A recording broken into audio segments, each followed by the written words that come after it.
My name is Neha Khemka and today we will understand the topic units and dimensions. This is very important topic of physics and this is the fundamental topic of physics. Okay, then units and dimensions को समझने के लिए सबसे पहले हम physical quantities पे आते हैं. फिजिकल क्वांटिटीज़ वो क्वांटिटीज़ होती है जिन्हें हम मेज़र कर सकते हैं. जैसे कि डेली लाइफ में हम यूज़ करते हैं लेंथ है, लेंथ को हम मेज़र कर सकते हैं, लेंथ को हम मेज़र कर सकते हैं, टाइम को मेज़र कर सकते हैं, मास को एंड टेम्परेचर. टेम्परेचर तो आप जानते हैं हॉटनेस एंड कोल्डनेस को बताता है, तो इन सबको भी हम मेज़र कर सकते हैं जैसे डिग्री सेंटीग्रेड फ़ारेनहाइट में. बट कुछ ऐसी क्वांटिटीज़ होती है जिन्हें हम नॉन फिजिकल क्वांटिटीज़ बोलते हैं, जिन्हें हम मेज़र नहीं कर सकते. जैसे कि लव, अब किसी का किसी के लिए लव है तो आप उसको मेज़र नहीं कर सकते, तो वो नॉन फिजिकल क्वांटिटीज़ में आता है.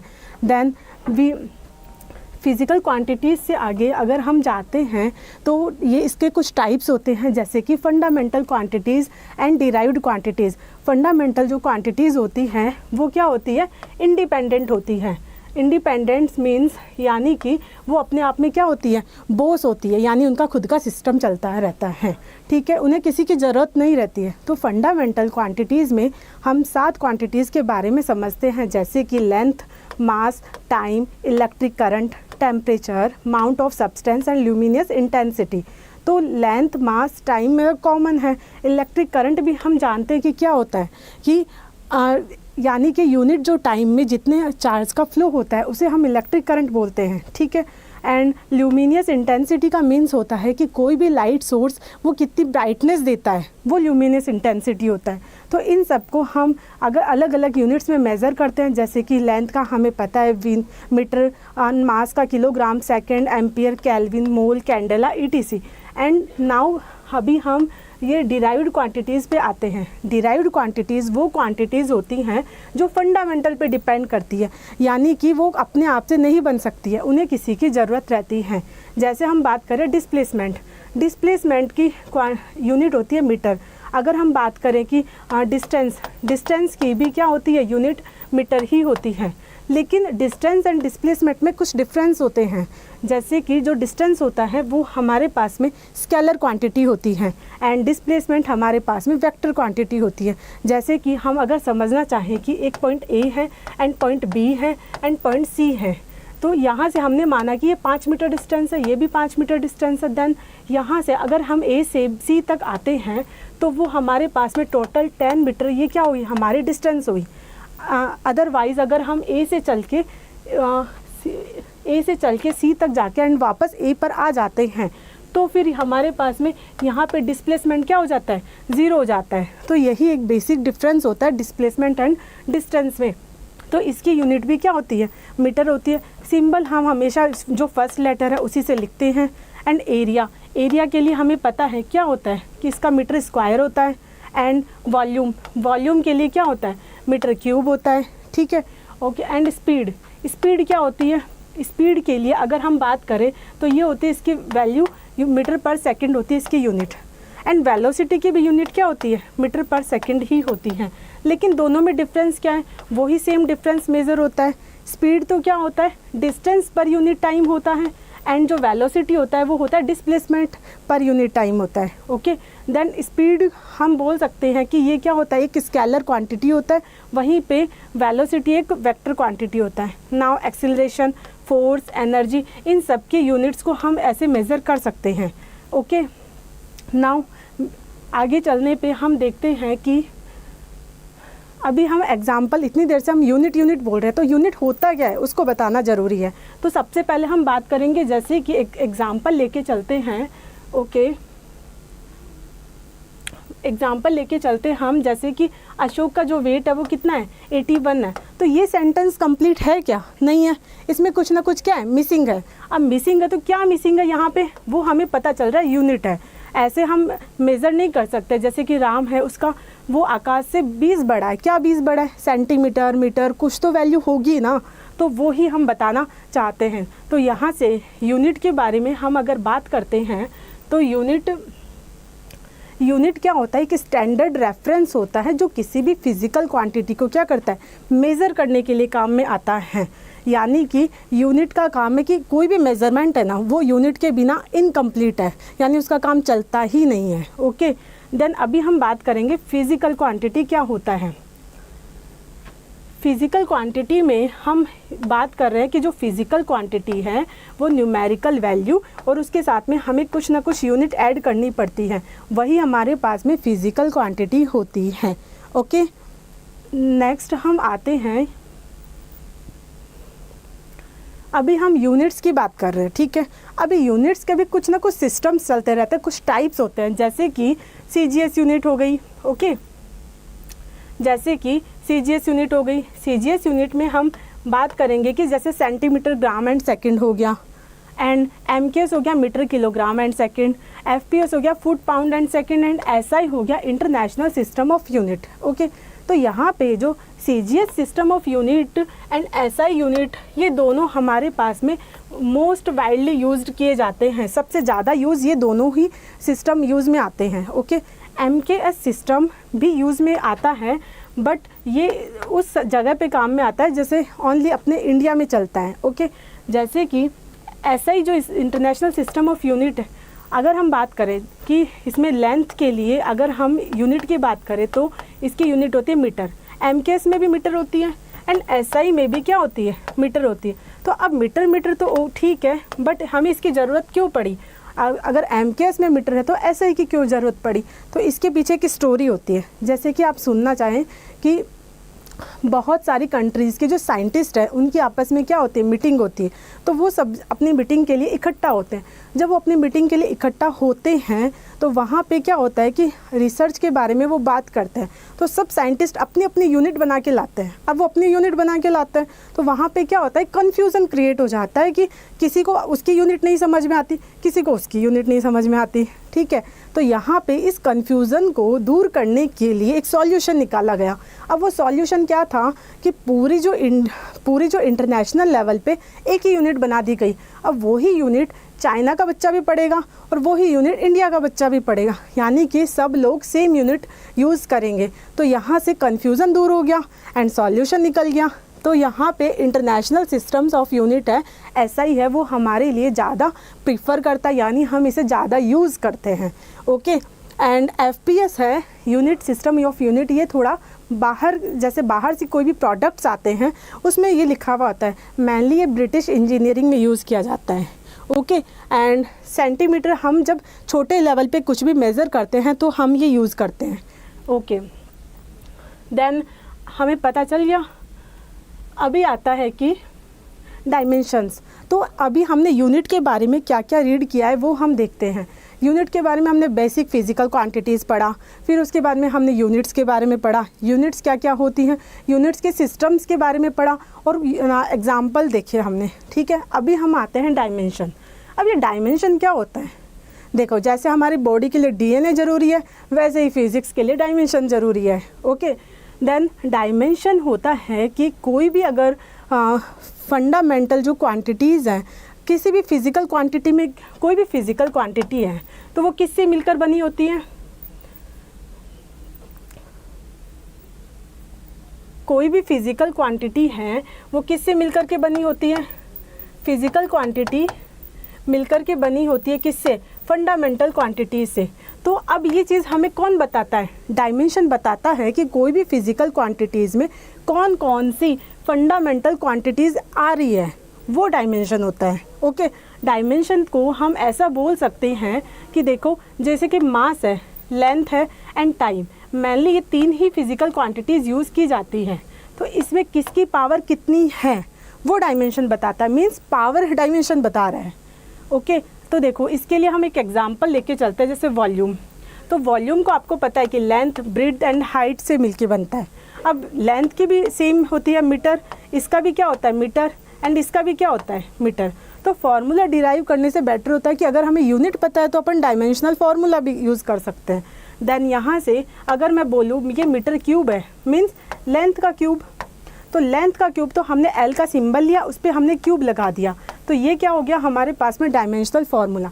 डायमेंशनल फार्मूले के लिए एक चीज़ ध्यान रखना है कि इसको हमेशा एक तो बड़े ब्रैकेट में यूज़ करना है। ओके, अगर मास आ रहा है यूनिट में तो उसकी कुछ ना कुछ पावर लगानी है। यहाँ पे देखो, मास की कोई यूनिट नहीं थी तो हमने 0 लगा दिया। ये इसी तरह से जो लेंथ है उसकी क्या यूनिट थी? 3 यूनिट थी जो हमने इस पर 3 लगा दिया। यहाँ पे टाइम की कोई यूनिट दिख रही है क्या? नहीं दिख रही ना, तो इसके ऊपर भी हमने क्या लगा दिया? 0 लगा दिया। ओके, तो इस तरह से ये डायमेंशंस को डायमेंशनल फार्मूला हम यूज़ कर सकते हैं। अब डायमेंशनल फार्मूला आप इजीली किसी भी फिज़िकल क्वांटिटी का यूज़ कर सकते हैं। उसके लिए एक तो रिक्वायर होता है कि आपको उसका फार्मूला आना चाहिए। जैसे कि देखो, मैंने यहाँ पे कुछ एग्जांपल्स दिए हैं आपको, जैसे कि एरिया। अब जैसे एरिया, तो एरिया में क्या हो रहा है कि यहाँ पे अब एरिया आपको अभी पता है कि इसकी यूनिट क्या होती है? Metre square. तो मीटर स्क्वायर होती है तो हमें क्या पता है कि एक तो m होता है, एक l होता है, एक t होता है। इसको ब्रैकेट में बंद करते हैं, ठीक है। यहाँ पे मीटर स्क्वायर में मास दिख रहा है क्या? नहीं दिख रहा, तो उसकी वैल्यू हमने 0 लगा दी। l की वैल्यू कितनी है? 2, तो हमने इस पर 2 लगा दिया। एंड t, टाइम दिख रहा है? नहीं दिख रहा, तो उसको हमने 0 लगा दिया। तो देखो, ये यहाँ से इसका डायमेंशनल फार्मूला बन गया। ईजी है। आगे वॉल्यूम तो आप इजीली कर पाओगे, बिकॉज ये तो देखो मीटर क्यूब की वैल्यू जा रही है। देन यहाँ से L3 लगा दिया, ठीक है। एंड डेंसिटी, अब डेंसिटी के लिए आप थोड़ा सा कंफ्यूज हो सकते हो कि डेंसिटी का डायमेंशन कैसे लिखें। अब देखो, इसके इजी बनाने के लिए हम इसका फॉर्मूला ध्यान रखेंगे। डेंसिटी क्या होता है? Mass upon volume. ओके, अब मास है तो मास के लिए फिजिकल क्वांटिटी, मास के लिए डायमेंशनल फार्मूला क्या हो गया? m1। मास में आपको कुछ दिख रहा है? L दिख रहा है? नहीं। टाइम दिख रहा है? नहीं, कुछ नहीं दिख रहा। Then m1। ऊपर अगर हम बात करें तो L0 एंड T0। ये तो सिर्फ और सिर्फ किसका लिखा है हमने? मास का। ओके, अभी देखो नीचे वॉल्यूम। वॉल्यूम के लिए अभी हमने पता करा था कि उसकी होती है L3, ठीक है। अब यहाँ पे नीचे m की वैल्यू क्या थी? 0। ऊपर गई तो क्या बन गया? m1। L यहाँ से क्या हो गया? 0। ऊपर गया तो माइनस का 3 हो गया। एंड t तो नीचे भी 0 था, ऊपर भी 0, तो यहाँ पे t की पावर 0 लिख दिया। तो ये डायमेंशनल फार्मूला किसका आ गया? डेंसिटी का। देखो, हमने अभी यहाँ से ये डायमेंशनल फार्मूला डिराइव कर दिया डेंसिटी का। अगर आपको कुछ भी कन्फ्यूज़न हो तो आप वापस पूछ सकते हैं easily. Okay, I mean speed and velocity, इसके लिए भी बहुत सिंपल है। अभी हमने पीछे पढ़ा था, यूनिट कर रहे थे, तो उसमें हमने ये पढ़ा था कि स्पीड और वेलोसिटी है, इसकी यूनिट क्या होती है? मीटर पर सेकेंड होती है। मीटर के लिए क्या हो गया? देखो, यहाँ पे सबसे पहले मास दिख रहा है? नहीं दिख रहा, 0। L लेंथ दिख रही है? हाँ दिख रही है, 1 पावर में दिख रही है। एंड सेकंड दिख रहा है? हाँ, बट्टे में सेकंड भी दिख रहा है। तो यहाँ से हमने सेकंड, अगर वो नीचे अपॉन में है तो हम ऊपर जा कर के -1 लगा देंगे। तो यहाँ से ये क्या हो गया? m0, L1 and t-1। तो ये किसका डायमेंशनल फार्मूला हो गया? स्पीड एंड वेलोसिटी का डायमेंशनल फार्मूला सेम होता है। क्योंकि हमने स्पीड एंड वेलोसिटी में जब हमने देखा तो हमने इसमें डिफरेंस देखा था। तो दोनों क्वांटिटी सेम है, बट दोनों का डायमेंशनल फार्मूला भी सेम है, बस कुछ डिफरेंस था जो मैंने पीछे ऑलरेडी बता दिया आपको। नाउ एक्सीलरेशन क्या होता है? वो तो एकदम कॉमन है कि जो भी वेलोसिटी में जो चेंज होता है उसे हम एक्सीलरेशन कहते हैं टाइम के साथ में। ओके, तो यहाँ से देखो, एक्सीलरेशन क्या होता है? वेलोसिटी में चेंज, किसके रेस्पेक्ट में? टाइम के रेस्पेक्ट में, ठीक है। तो ये एक्सीलरेशन होता है। तो वेलोसिटी के लिए हमने क्या बोला? मीटर पर सेकंड स्क्वायर, मीटर पर सेकंड स्क्वायर। अपॉन में डेल्टा टी को हमने क्या लिख दिया? टाइम। देन यहाँ से आ गया टी, सेकंड में आ गया टाइम। ओके, तो अब देखो, m है यहाँ पे? नहीं है, तो m की पावर 0। l है? एक तो है, L1 हो गया। अब सेकंड देखो, यहाँ पे ये नीचे भी सेकंड था, अपॉन में ये नीचे सेकंड 2 एंड एक ऑलरेडी सेकंड था, तो ये क्या हो गया? हाँ, टाइम के लिए हमने क्या बोला? टाइम के लिए हमने क्या बोला कि यहाँ से m की पावर 0, l की पावर 1, m की पावर 1 एंड l की पावर, m की पावर 0, l की पावर 1 हो गया एंड टाइम की पावर t की पावर -3। तो यहाँ से ये एक्सीलरेशन का डायमेंशनल फार्मूला हो गया जो हमने डिराइव कर दिया। एंड देखो, यहाँ से ये मीटर पर सेकंड स्क्वायर था, तो बिकॉज इसकी डायरेक्ट यूनिट मीटर पर सेकंड स्क्वायर होती है, वेलोसिटी की होती है मीटर पर सेकंड, और अपॉन में एक और सेकंड आता है जो टाइम का आता है, ठीक है। तो यहाँ से ये इसको करेक्ट करके हम लिखते हैं कि m0, L1 and t-2। Okay, done. And आगे के जो भी एग्जांपल्स हैं, जैसे कि फोर्स। अब फोर्स क्या होता है? हम नॉर्मल अगर हम फिजिक्स ऐसे तो हम आपसे पूछे फोर्स क्या होता है तो F बराबर ma बोल दो, लेकिन उसका हर चीज़ का फिज़िक्स एक ऐसा इंटरेस्टिंग सब्जेक्ट है जिसमें हमें हर चीज़ का एक मीनिंग आना चाहिए। जैसे कि अब मैं बात करूँ फोर्स। अब फोर्स क्या होता है? फोर्स होता है कि किसी भी बॉडी को पुश करने पे अगर उसके डायरेक्शन में, अगर उसकी शेप में, अगर उसकी किसी और चीज़ में चेंजेस आते हैं तो वो क्या हो गया? फोर्स। तो वहाँ पे जो काम कर रही है वो फिज़िकल क्वांटिटी है फोर्स। ठीक है, तो फोर्स के लिए तो आप इजीली निकाल सकते हो, मास इंटू एक्सीलरेशन होता है m इंटू ए। m मास के लिए क्या होता है? m1 होता है, और एंड ए एक्सीलरेशन की अभी हमने ऊपर डायमेंशनल फार्मूला निकाला ये रहा, तो इसमें 1 और ऐड हो गया एंड एक्सीलरेशन का एज इट इज़ आ गया, इजी। देन यहाँ से work, energy, momentum, power, pressure, angle सब की हम क्या निकाल सकते हैं? इसी तरह से डायमेंशनल फार्मूला निकाल सकते हैं। देखो ज़रूरी नहीं है कि हर क्वांटिटी की डायमेंशन हो, कुछ कुछ फिज़िकल क्वांटिटीज़ ऐसी होती है जिनकी डायमेंशन नहीं होती है, जैसे कि एंगल। अब एंगल में क्या होता है? हम नॉर्मली इसका फॉर्मूला देखते हैं कि आर्क अपॉन रेडियस। अब ऊपर भी आर्क की क्या होती है? Unit metre. रेडियस की भी यूनिट क्या होती है? मीटर। तो जब मीटर मीटर होती है तो ये दोनों कैंसिल हो गया, तो बचा क्या? मास भी नहीं है एंड लेंथ भी नहीं है एंड टाइम भी नहीं है। तो इसका जो अपने पास में एक डायमेंशनल फार्मूला है वो क्या हो गया? m0, l0 and t0। तो एंगल क्या हो गई? Dimension less quantity. समझ में आया? एंड यहाँ से हमने सब जितनी भी डायमेंशन है वो हमने कवर करी है। फिर भी मैं चलो आपको एक एग्जांपल के तौर पे एक ऑब्जेक्टिव क्वेश्चन लेके चलते हैं हम। ठीक है, देन हमारे पास में हमने जो पीछे पढ़ा डायमेंशन के बारे में या डायमेंशनल फार्मूला के बारे में, तो वहाँ से हम आते हैं कि which of the following pairs do not have the same dimensions. यानी कि हमारे पास में 4 ऑप्शंस हैं, work and energy, Planck constant and angular momentum, angular velocity and frequency and torque and impulse. इन चारों जो क्वांटिटीज़ हैं इसमें किसकी डायमेंशन सेम नहीं है? क्या बोल रहे हैं? किसकी डायमेंशन सेम नहीं है। कॉम्पिटिटिव एग्जाम्स में क्या होता है कि हम क्वेश्चन को ठीक से रीड नहीं करते हैं, यहाँ पे हम इस नोट को कभी कभी इग्नोर कर देते हैं। तो हमेशा ज़रूरी होता है कि हम क्वेश्चन को अच्छे से रीड करें। ओके, देन यहाँ से देखो फर्स्ट ऑप्शन को चेक करते हैं, वर्क एंड एनर्जी। अभी हमने पीछे पढ़ा था वर्क क्या होता है। वर्क हमें पता है, वर्क क्या होता है? फोर्स इनटू उसका जो भी डिस्प्लेसमेंट होता है। ओके, तो मैंने आपको क्या बोला? डायमेंशनल फार्मूला निकालने के लिए सबसे ज़्यादा इजी मेथड होता है कि आपको उसका बेसिक फार्मूला आना चाहिए। अगर बेसिक फार्मूला आ रहा है तो आप उसकी यूनिट भी निकाल सकते हो, आप उसकी डायमेंशनल फार्मूला भी निकाल सकते हो, सब कुछ निकाल सकते हो। ठीक है, देन यहाँ से देखो वर्क। अब यहाँ से वर्क की हम बात करें तो फोर्स का डायमेंशनल फार्मूला क्या होता है? आपको पता है क्या होता है? अपने माइंड में आप फटाफट से रिमाइंड कर सकते हो, kg मीटर पर सेकंड स्क्वायर होता है ना। देन kg, तो यहाँ से kg के लिए क्या हो गया? m1, ठीक है, l1 एंड t माइनस 2। ये तो हो गया किसका? फोर्स का डायमेंशनल फार्मूला। एंड ब्रैकेट में किसका डायमेंशनल फार्मूला? x क्या है? डिस्प्लेसमेंट। ओके, यानी अगर वर्क बेसिकली होता है कि किसी भी बॉडी को अगर मैंने फोर्स लगाया, फोर्स लगाने पे उसमें क्या आया? कुछ डिस्प्लेसमेंट आया, तो जो डिस्प्लेसमेंट आया ना उसको मैंने क्या बोल दिया? वर्क बोल दिया। ओके, तो यहाँ से इसके लिए डिस्प्लेसमेंट के लिए मैंने आपको बोला कि क्या होता है? डायमेंशनल फार्मूला में L1 होता है, m0 t0 लिखने की नीड नहीं होती है। ठीक है, देन यहाँ से देखो m की पावर 1, इधर m की पावर 0, तो दोनों को ऐड करने पे क्या होता है? m1, l की पावर 1 एंड l की पावर 1, तो ये क्या हो गया? l2 एंड t की पावर माइनस का 2। ये किसका आ गया फॉर्मूला? वर्क का। ओके, अब एनर्जी क्या होती है? एनर्जी होती है कि ना किसी भी कार्य करने को जिसकी जो कैपेसिटी होती है ना उसको हम एनर्जी बोलते हैं। तो हमेशा एनर्जी एंड वर्क दोनों के लिए क्या होता है?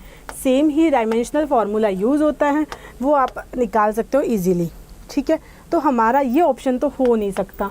क्यों? क्योंकि हमसे पूछा है कि डू नॉट हैव, यानी नॉट पूछ रहे जो नहीं है। तो यहाँ से अभी हम आते हैं प्लैंक्स कांस्टेंट पे एंड एंगुलर मोमेंटम। देखो ये चैप्टर ऐसा है कि इसमें कुछ नए नए वर्ड सुनने को मिलेंगे, बट अगर आपको ये चैप्टर इजीली आ गया ना तो आप फिज़िक्स में मैक्सिमम क्वेश्चंस को इससे सॉल्व कर पाते हो ऑब्जेक्टिव के थ्रू। Okay, then Planck's constant. तो प्लैंक्स कांस्टेंट क्या होता है, आइंस्टीन ने दिया था। आइंस्टीन ने की क्वांटा की इक्वेशन सब जानते हैं, ई बराबर क्या होता है एच न्यू।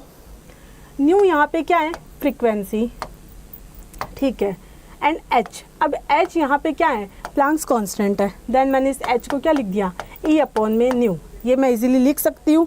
ओके, अब एनर्जी, एनर्जी की तो अभी मैंने निकाली थी, क्या थी डायमेंशन ये थी m1 L2 and T-2। Okay, new क्या होती है फ्रीक्वेंसी।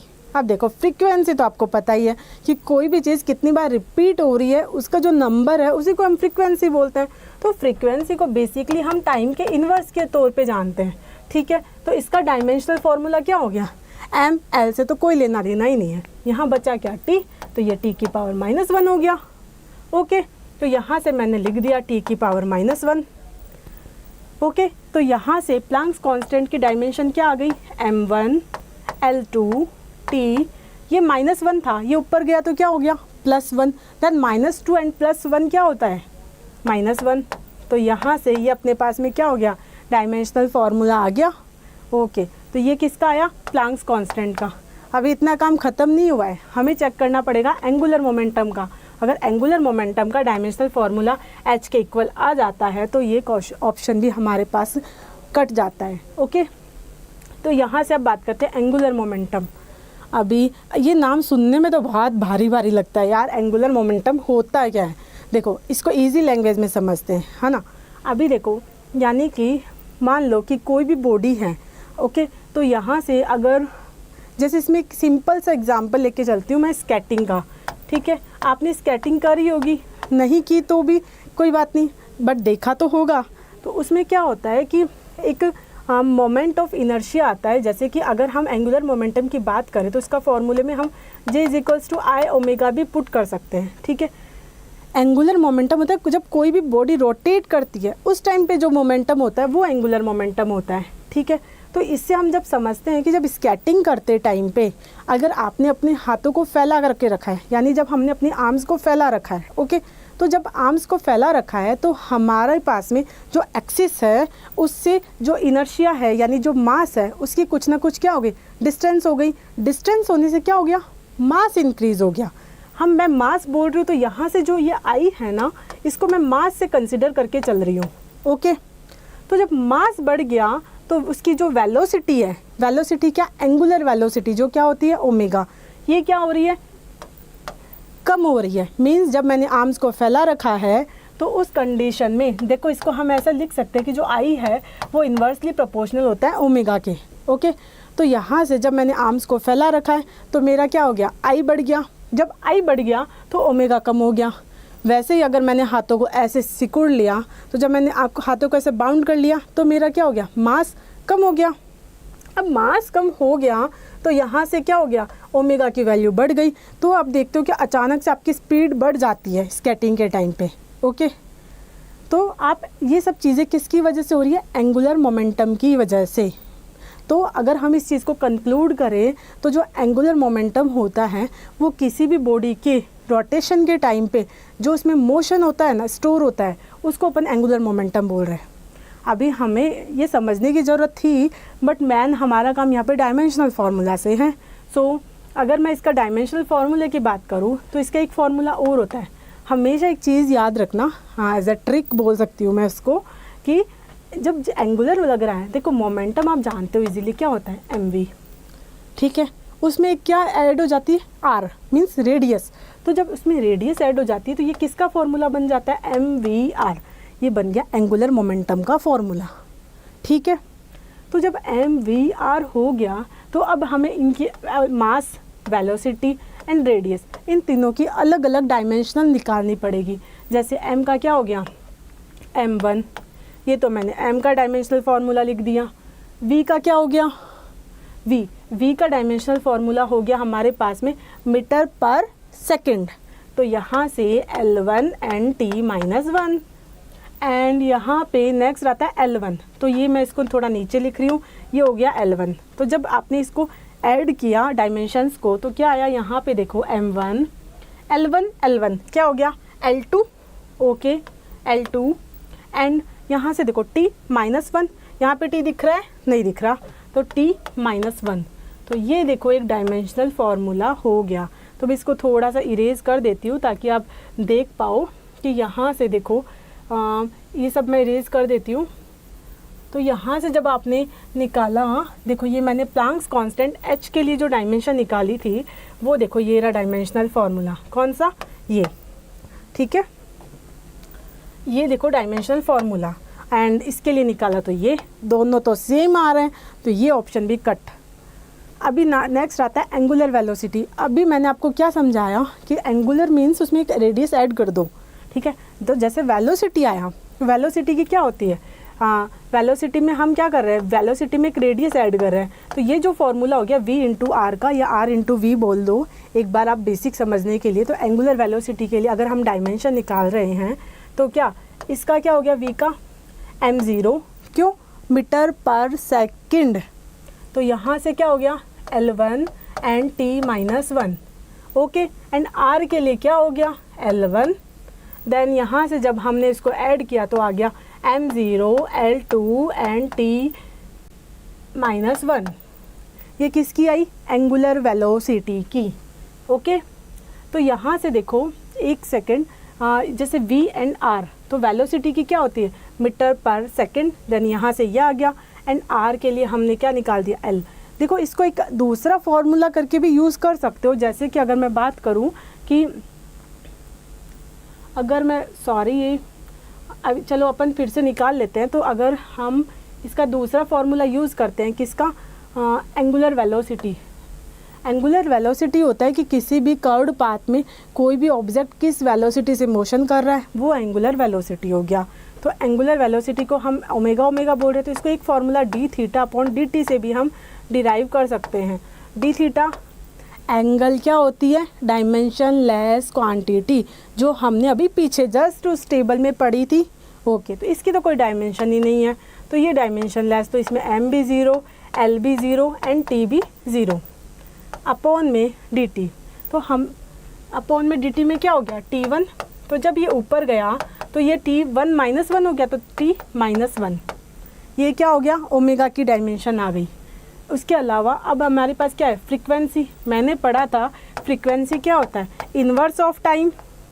टाइम का जो इन्वर्स है तो उसके लिए क्या हो जाएगी, अब तो आप इजीली, बिना ज़रूरी नहीं है हर चीज़ हम लिखे, हमारे माइंड में कैलकुलेशंस चलनी चाहिए। तो ये t-1, तो देखो ओमेगा की भी dimensional formula t-1 and f का भी टाइम t-1, तो ये तो सेम हो गया। ये ऑप्शन भी नहीं था, ये भी नहीं था, ये भी नहीं था, क्योंकि इन तीनों चारों की हमने सब जो डायमेंशन चेक करी सबकी सेम आ रही है। अभी किसकी ज़रूरत है हमें, टॉर्क एंड इम्पल्स को चेक करने की।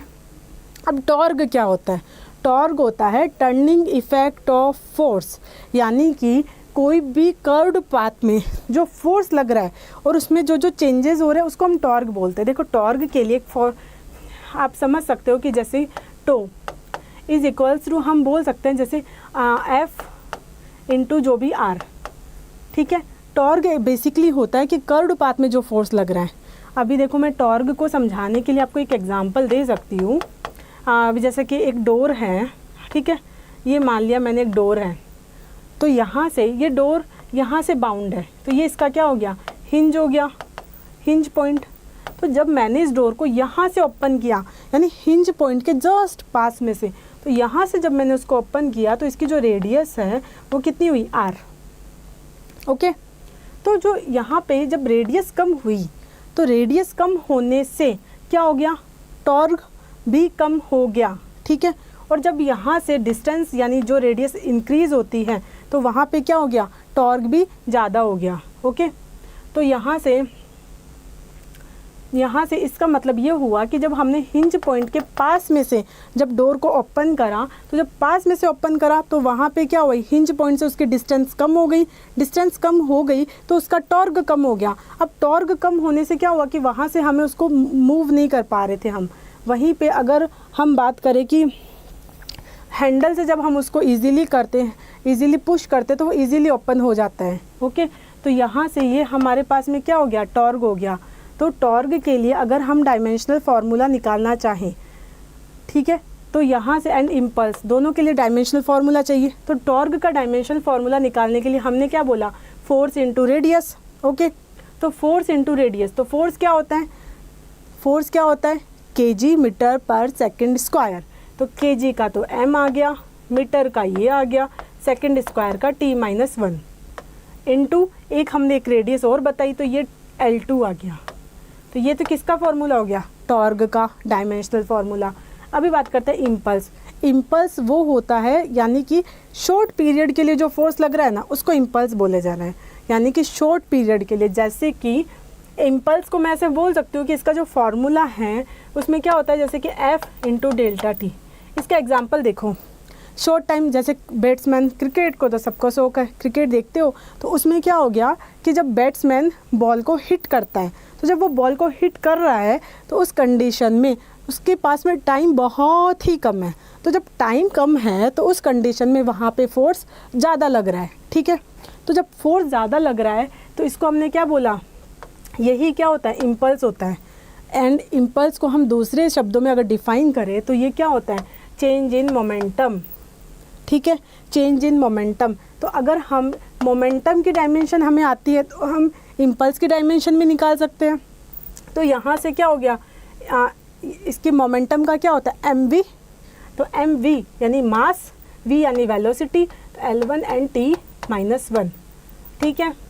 तो यहाँ से देखो इसकी डायमेंशन एंड हमने जो टॉर्क की डायमेंशन निकाली, दोनों की डायमेंशन सेम है नहीं है। तो यहाँ से हमें क्वेश्चन में क्या पूछा था कि do not have same dimension, यानी कि इम्पल्स और टॉर्क की डायमेंशन सेम नहीं है। तो यहाँ से ये ऑप्शन हमारे लिए करेक्ट हो जाता है क्योंकि हमने बाकी सारे ऑप्शंस की डायमेंशंस चेक कर ली। ओके, ये सब क्वेश्चंस आप इजीली प्रैक्टिस के थ्रू निकाल सकते हो। देन अभी हम आगे चलते हैं। देखो ये आंसर हमारे पास क्या हो गया, टॉर्क एंड इम्पल्स। ओके, अभी हम आगे चलते हैं। ओके, देन डायमेंशन के बारे में आप सबको समझ में आ गया। मीन्स डायमेंशन क्या करता है कि हमारे पास में कोई भी इक्वेशन है उसको करेक्ट करने के लिए एक तरह से फिज़िक्स अगर कोई डिटेक्टिव है ना, सब जानते हो डिटेक्टिव, तो वहाँ पे ये जो डायमेंशन है ना ये चेकर का काम करता है, यानी चेक करता रहता है। ओके, तो अब उसके बाद में हम इसमें आते हैं एक होमोजेनिटी प्रिंसिपल। होमोजेनिटी प्रिंसिपल इसका मीन्स होता है कि dimensions of LHS equals to dimensions of RHS, यानी कि कोई भी फिज़िकल इक्वेशन है, ओके, उसमें वो ही क्वांटिटीज़ ऐड एंड सब्ट्रैक्ट हो सकती है जिनकी यूनिट्स क्या होती है, सेम होती है। ओके, अगर मैं आपको बोलूँ कि 5 किलोमीटर में आप 1 लीटर को ऐड करो तो आप क्या कर पाओगे, नहीं, बिकॉज दोनों की यूनिट तो डिफरेंट है। तो यूनिट सेम होगी तभी वो ऐड हो सकती है और तभी वो सब्ट्रैक्ट हो सकती है। ये रूल बता रहा है कौन, होमोजेनिटी प्रिंसिपल। ओके, देन यहाँ से अभी देखो v बराबर क्या होता है, u प्लस AT। ओके, ये तो इक्वेशन आपने समझी होगी, न्यूटन्स इक्वेशन होती है। अब ये इक्वेशन मान लो मेरे को ये नहीं पता कि इक्वेशन सही है या गलत है या क्या है, तो इसको सॉल्व करने के लिए मैं क्या कर रही हूँ, होमोजेनिटी प्रिंसिपल यूज़ कर रही हूँ।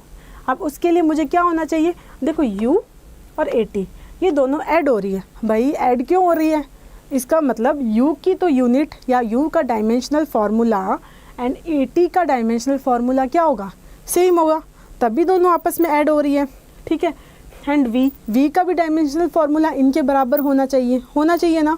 तो अलग अलग, तो सबसे पहले मैं क्या करूँगी, v का डायमेंशनल फार्मूला लिखूँगी। v क्या है यहाँ, वेलोसिटी है तो मास तो उसमें है नहीं, एंड मीटर पर सेकंड L1 t-1 हो गया। ओके, देन u का डायमेंशनल फार्मूला क्या हो गया, u मीन्स यहाँ से देखो u भी क्या होता है, इनिशियल जो वेलोसिटी होती है, ठीक है। एंड a आपको पता है एक्सीलरेशन है। ये नॉर्मल सिंबल्स है जो आप धीरे धीरे जानते होंगे, एक बेसिक लेवल पे आते हैं। ओके, देन यहाँ से m यूनिट के लिए क्या हो गया, L1 t-1 जो वेलोसिटी है, इनिशियल वेलोसिटी। 80 में क्या हो गया, m0, L1 and t-1 metre पर सेकेंड स्क्वायर, सेकेंड स्क्वायर था तो t-2 कर दिया। ओके, t क्या है, टाइम, तो टाइम है तो यहाँ से हमने t1 लगा दिया, दोनों को ऐड किया, 0 तो 0 ही रह गया, L1 है तो ये 0 तो ये 1 में आ गया, t-2 एंड 1 है तो -1 आ गया। ओके, तो यहाँ से देखो v की डायमेंशन चेक करो, u की डायमेंशन चेक करो एंड 80 की डायमेंशन चेक करो, क्या तीनों की डायमेंशन सिमिलर है। तो यहाँ से अगर हम बता सकते हैं कि जो होमोजेनिटी प्रिंसिपल है वो इक्वेशंस की करेक्टनेस को बताता है। ठीक है, क्योंकि डायमेंशंस दोनों साइड में क्या है, सेम है।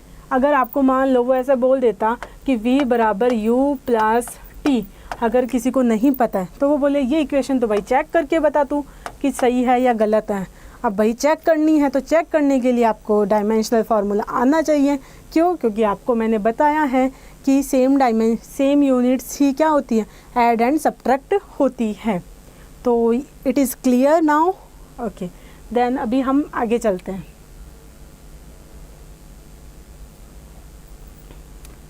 अभी हम बात कर रहे हैं इतनी देर से कि डायमेंशनल एनालिसिस, तो उसके कुछ यूज़ भी तो होंगे ना। तो ज़रूरी तो नहीं है कि सिर्फ एक ये फिज़िकल रिलेशन को करेक्ट करने का ही काम करता है। जैसे अभी हमने पिछला एग्जांपल देखा, इसका और भी कुछ काम होता है। क्या काम होता है कि to convert the value of physical quantity from one system of unit to another system. Okay, तो यहाँ से देखो फिजिकल क्वांटिटी कौन सी थी फिजिकल क्वांटिटीज़ में, वन सिस्टम ऑफ यूनिट। हमने पीछे सिस्टम ऑफ यूनिट पढ़े थे जिसमें हमने 4 टाइप के पढ़े थे, और जिसमें मैंने आपको बोला था कि मोस्टली 2 यूज़ आते हैं, CGS एंड SI। तो क्या होता है, कई बार आपको बोलता है CGS टू SI कन्वर्ट करो, कभी बोलता है SI टू CGS कन्वर्ट करो। तो ये सब जब भी कन्वर्ट करना हो आपको, तो उस कंडीशन में हम कौन सा काम में लेते हैं, हम डायमेंशनल एनालिसिस का यूज़ करके हम इसको कन्वर्ट कर सकते हैं। Okay, then to derive the relation between various physical quantities, यानी कि कोई भी फिजिकल क्वांटिटी है वो किस किस पे डिपेंड कर रही है, ये भी हम किसके थ्रू निकाल सकते हैं, डायमेंशनल एनालिसिस के थ्रू। जैसे मैंने बोला था फोर्स F इक्वल टू क्या होता है, ma। अब मुझे नहीं पता कि ये जो फोर्स है वो किस किस पे डिपेंड कर रहा है, मास, एक्सीलरेशन। तो ये सब चीज़ें पता करने के लिए भी हम डायमेंशनल एनालिसिस को यूज़ कर सकते हैं। मैंने 3 एप्लीकेशंस बताए, तीनों को हम 1 बाय 1 विद एग्जांपल समझते हैं, क्योंकि ओनली थ्योरी से कुछ समझ नहीं आता है, हर चीज़ का एग्जांपल होता है। एंड फिज़िक्स तो ऐसा सब्जेक्ट है जिसको हम डेली लाइफ से कनेक्ट करेंगे तभी हमारे ये अच्छे से समझ आएगा। देन अभी हम आगे चलते हैं। तो मैंने आपको फर्स्ट एग्जांपल बताया कि check the correctness of a physical relation. ठीक है, इसका करेक्टनेस चेक करना है अपन को।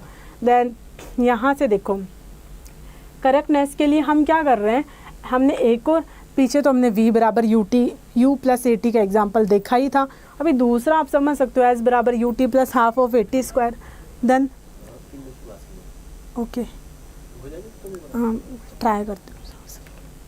देन यहाँ पे s क्या होता है, डिस्प्लेसमेंट होता है, ut plus and half of 80 square. ठीक है, मैंने पीछे ही हमने पढ़ा था u क्या था, u के लिए देखो L1 एंड t-1, t के लिए क्या होता है t1। देन यहाँ से ये इजीली चेक हो गया। s क्या होता है, डिस्प्लेसमेंट, जिसके लिए L1 आ गया एंड हाफ ऑफ 80 स्क्वायर का ये हो गया। तो हमने देखो चेक कर लिया, s का डायमेंशनल फार्मूला, ut का, एंड ये हो गया हाफ ऑफ 80 स्क्वायर का।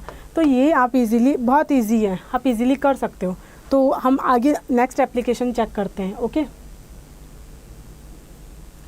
देखो अब मैंने आपको बोला कि एक फिजिकल क्वांटिटी, कोई भी फिजिकल क्वांटिटी को एक सिस्टम ऑफ यूनिट से दूसरे सिस्टम ऑफ यूनिट में जाने के लिए तो क्या होता है कि यहाँ देखो Q बराबर N1 U1 Q, यानी 2 फिजिकल क्वांटिटीज़ हैं। ओके, अभी दोनों के लिए हमें क्या करना है, हमने दोनों का बराबर करके अब एक सिंपल सा ये फॉर्मूला याद रख लो, जिस फॉर्मूले में क्या होता है N2, यानी कि जिस फिजिकल क्वांटिटी को चेंज करना है, मतलब जिसे हम निकालना है चेंज करके, N1 जो हमें दिया हुआ है, M1 M2, ये क्या होता है कि जो पहली फिजिकल क्वांटिटी एंड दूसरी दोनों का डायमेंशनल फार्मूला ABC, जिसको कन्वर्ट करना है उसकी जो पावर्स है उसकी वैल्यू है। ओके, इसको एक एग्जांपल के थ्रू ही समझते हैं। देखो अभी एक एग्जांपल मैंने बोला कि कन्वर्ट 1 न्यूटन, 1 न्यूटन को किस में कन्वर्ट करना है, 1 न्यूटन को किस में कन्वर्ट करना है, डाइन में। न्यूटन क्या होती है, न्यूटन एसआई यूनिट होती है जो केजी मीटर पर सेकंड स्क्वायर को हम बोल रहे थे, तो ये यूनिट हो गई एसआई। इसको किस में चेंज करना है, डाइन क्या है, सीजीएस, यानी सीजीएस लोअर यूनिट में चेंज करना है, हायर टू लोअर यूनिट में चेंज करना है। तो यहाँ से देखो हमने फॉर्मूला देखा, ओके, ये आप मेमोराइज़ कर सकते हो या फिर इसको इजीली याद भी रख सकते हो, बहुत इजी है, ठीक है। N2 इक्वल टू क्या हो गया, N1, N1 की वैल्यू कितनी हो गई, 1, क्योंकि किसको चेंज करना है, 1 न्यूटन को, तो 1 लिख दिया मैंने। M1 क्या होता है, मैंने अभी इसको बोला आपको, केजी मीटर पर सेकंड स्क्वायर, तो M1, तो यहाँ से इसमें किसकी वैल्यू, ओके। तो आप इस एग्जांपल को खुद ट्राई कर सकते हो। एंड नेक्स्ट हम इसके बीच में गिव कर, ओके, थैंक यू। इसके बारे में हम आगे